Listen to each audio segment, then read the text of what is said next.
Hey y'all, it's your girl Darlencia, and I am super excited to welcome you to my new talk show, Creative Spotlight Unplugged, where I'll be interviewing some of your favorite creatives. So, if you're familiar with my annual networking event, L'Union of Haitian Creatives, the Trailblazers panel, and the Creative Spotlight highlighting series on IG, then you'll know that this platform seeks to celebrate trailblazing and dynamic leaders that are making a significant impact in our community. Whether you're up and coming or already established in your field, your journey deserves to be celebrated. I've taken some time out to explore the new direction that God is taking me on.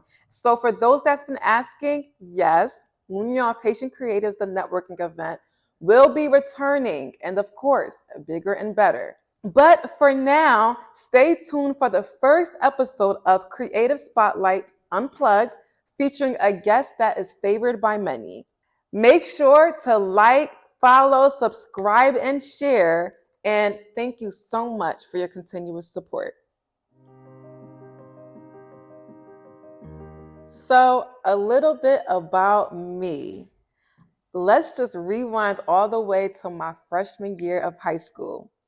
So I went to a school named Central High School. Shout out to Central, class 273. And that was the first time I was ever in a space that was as diverse. When I was there as a freshman, I discovered that there was an annual event that was held there called International Day, where basically every student org would have the opportunity to represent their cultural background. So when I was there, I saw that there was an Indian student organization, an African American student organization, an Asian student organization, you name it. But there wasn't one for Caribbeans. So my freshman year there, I met these three other girls. Shout out to Vanessa, Chelsea, and Rebecca. And I was like, yo, I think that we should create an organization for Caribbeans. We had gathered other people from the that were from different places, Jamaica, Grenada, so many different places, and we started the first Caribbean organization, Caribbeans in Action, CIA.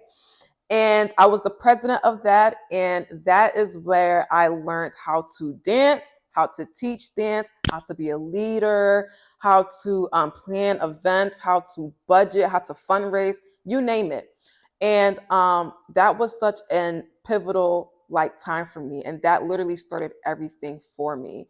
For this day, for the International Day, we wanted to, now that we were eligible to be a part of it, because we're an organization, we had to come up with a performance. No one in the group knew how to dance, so I took it upon myself to go on YouTube University and to teach myself basically how to dance. So from there, I taught myself dance hall dance, soca dance, and I was able to teach the other people in the organization how to dance.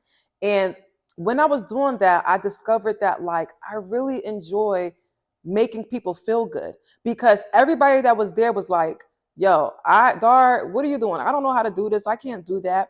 But after I taught it to them and they were able to get it, there was this level of confidence that came over them. We became closer through our dance practices. And that became something that was super meaningful to me and that never left me. And till this day, me and those girls are super close. And yeah, that started my teaching dance journey.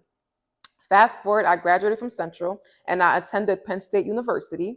And my first 2 years there, the campus that I was at didn't have a space for Caribbeans and Africans.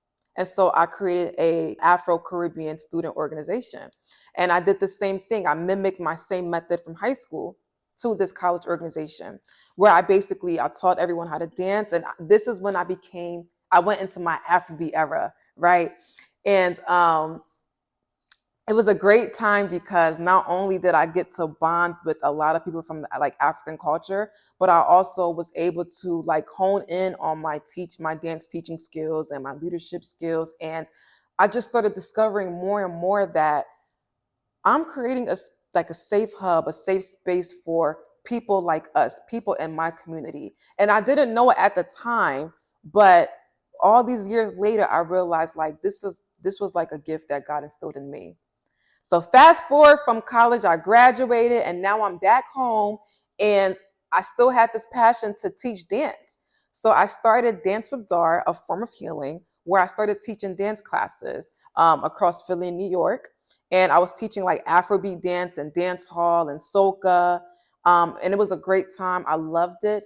And then soon after that, I joined a Haitian organization called Kite Compa Mache, aka KKM, and I became their co-president as well as their dance instructor.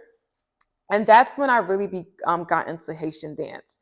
And that's when I learned compa, and that was also self-taught. And after that, I started realizing that I love teaching dance. It's amazing, but that's not all that makes me me. I still have this burning desire to collaborate with people, to make people feel good by empowering them, by creating a safe space of empowerment and of opportunity. And so that's when I had the idea of creating this networking event called L'Union of Haitian Creatives. And that is a story in itself how that became an idea. Shout out to God. And but I'll spare that for another time. But I did that event, and that event was really a space for different creatives, professionals, and professionals to come together and to celebrate one another. There's so many people within the Haitian community that are talented, that are trailblazers, that have done so much within our community and outside the community, but there really isn't a space to celebrate each other or to like tap into each other's resources. So that is what this event was about.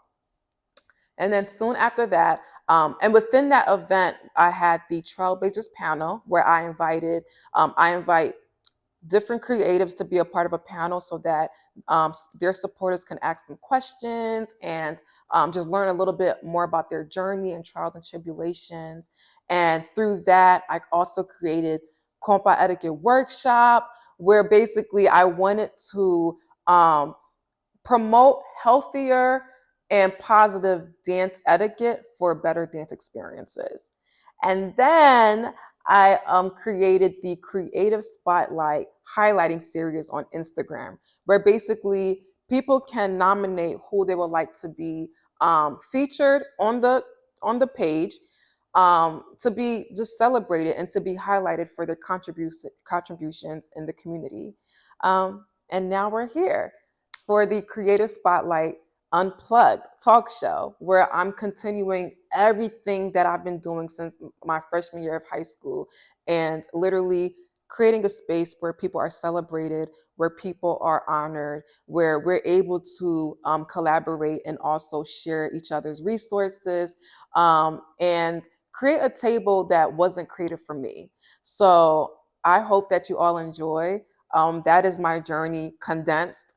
And thank you to all that's been like supporting me since I was 15 years old, a freshman in high school, not knowing what I was doing, but literally just had this burning passion, this burning desire to create a space where people felt safe, seen, belonged, heard, and I'm just excited for what God has in store for me next. So thank you all, and welcome to my channel.